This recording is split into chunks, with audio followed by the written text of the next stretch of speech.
Shalom. First and foremost, I want to give all praises, honor, and glory to Yahweh, Ba'asham Yahushai, Ba'asham Rechak Kodash. Double honors to the elders and the apostles of Great Millstone, and peace and blessings to the elect. And today we're going to go into the book of 2 Kings, the 22nd chapter, as we now see Josiah take the throne, succeeding his father Ammon, which went into the wicked way of his father Manasseh. But as we read, right, Josiah is actually one of the kings that the Lord considered to have done right before his his eyes. So this is the book of 2 Kings chapter 22 verse 1. Josiah was 8 years old when he began to reign, and he reigned 31 years in Jerusalem. And his mother's name was Jedidah, the daughter of Adaiah of Boskath. And he did that which was right in the sight of the Lord Yahweh, and walked in all the way of David his father, and turned not aside to the right hand or to the left, meaning his heart was perfectly in terms of consistently to follow the Lord, and he neither turned to the right or the left to sway him from following the ways of the Lord, as was David. Now, this is in no wise to say that these men were perfect, but if you weigh their loyalty to the Lord versus the times where they went off, you would see that most of the time, the scale would tip towards them having their heart after the Lord. Verse 3, and it came to pass in the 18th year of King Josiah.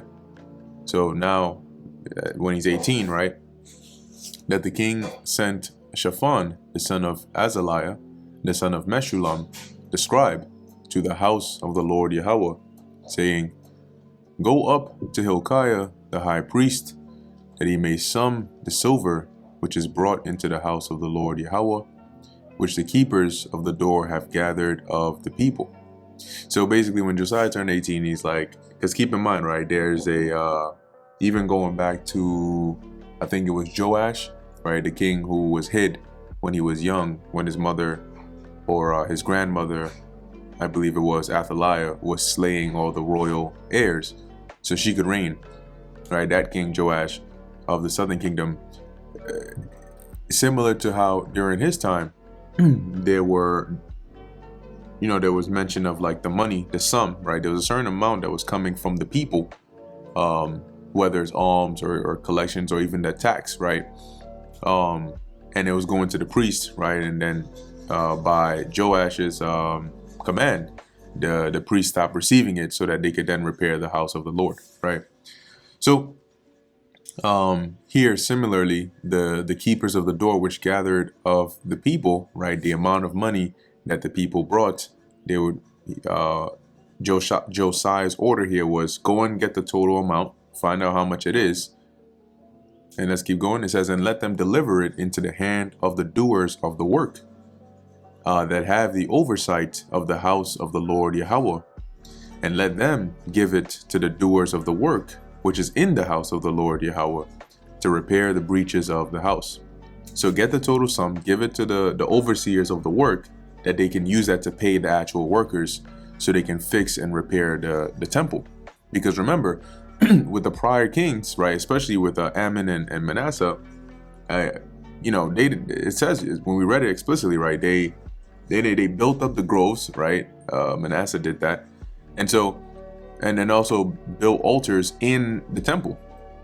So you can imagine the neglect of the care of the Lord's house was something that was prevalent. And that's why in this time Josiah made it his prerogative to repair that, to fix that. Because at the end of the day, it was still a building, right? And building needs maintenance. Verse 6, unto carpenters and builders and masons, and to buy timber and hewn stone to repair the house. And this temple was huge, right? That's why it took so long to build. So you can imagine the repairs wasn't a light thing. Howbeit there was no reckoning made with them of the money that was delivered into their hand, because they dealt faithfully. And the reckoning here meaning to get like records and receipts of, how much did you spend here and what did you use this for, because they trusted them, that, hey, these men, they're not going to cheat the Lord, right? They're not going to try to steal money or anything like that. And so they didn't need to do all of that. Verse 8. And Hilkiah the high priest said unto Shaphan the scribe, I have found the book of the law in the house of the Lord Yahweh. And Hilkiah gave the book to Shaphan, and he read it. And Shaphan the scribe came to the king, and brought the king word again, and said, Thy servants have gathered the money that was found in the house, and have delivered it into the hand of them that do the work, that have the oversight of the house of the Lord Yahweh. And Shaphan the scribe shewed the king, saying, Hilkiah the priest hath delivered me a book. And Shaphan read it before the king. And so he went to do the king's task, and then he reported back and said, hey, in addition to, it looks like this book of the law was found. And so he read that book of the law before Josiah. And it came to pass, when the king had heard the words of the book of the law, that he rent his clothes, because having heard of the laws, statutes, and commandments, and seeing that this is something that Israel is not doing right now. So we're basically cooked, because the judgments of the Lord are about to come upon us. And so he rent his clothes, right? He was pretty stressed. And the king commanded Hilkiah the priest, and Ahikam the son of Shaphan, and Achbor the son of Micaiah, and Shaphan the scribe, and Asahiah a servant of the king's, saying, Go ye, inquire of the Lord Yahweh for me, for the people, and for all Judah, concerning the words of this book that is found. For great is the wrath of the Lord Yahweh that is kindled against us, because our fathers have not hearkened unto the words of this book, to do according unto all that is written, or which is written concerning us. So he said, go and get, go find a seer or somebody, get me some answers, because at this point, it seems like it's just a matter of time before this judgment comes upon us. Verse 14. So Hilkiah the priest and Ahikam and Achbor, it's an example. It's kind of like, say you have been eating a certain product, right? Certain food, and for a good amount of time now. And you just find out that, hey, this is actually, something they put in rat poison to kill rats or something like that. And immediately you're like, you're immediately getting yourself and everybody else to a doctor to get checked, because you're like, I've been eating this joint for breakfast, lunch, and dinner, and I'm sure had I continued, or even now, I'm probably at a point of falling ill or something like that. So, let's go and find out what's going on here. Right, just a similar example here. So Hilkiah the priest, and Ahikam, and Achbor, and Shaphan, and Asahiah went unto Huldah, the prophetess, the wife of Shallum, the son of Tikvah, the son of Harhas, keeper of the wardrobe. And when you go into that wardrobe, it goes into more like the temple garments and so on and so forth. And let's actually look up the interlinear here and see if they give us any extra context on that wardrobe. All right, but God, and it says here, well, one definition is treachery, deceit, but that wouldn't make sense for this context, right? For the way the verse is worded. And then you have garment and clothing, right? So if we look here, I believe it was the NLT, right? It mentions here, so Hilkiah the priest, Ahikam, Achbor, Shaphan, and Asahiah went to the new quarter of Jerusalem to consult with the prophet Huldah. She was the wife of Shallum, son of Tikvah, son of Harhas, the keeper of the temple wardrobe. And the new quarter is here, the second quarter, or a newer section of Jerusalem, and that is the college that you read of here. Now, this prophetess Huldah, right? There's not much information about her, or at least that is mentioned here, but from inference, right, you can see that typically you had women that if a woman was called a prophetess, one example would be that maybe she was the wife of a prophet, right? Another could be that she was probably one that received a lot of prophetic dreams of that sort. And so she would be able to tell those dreams.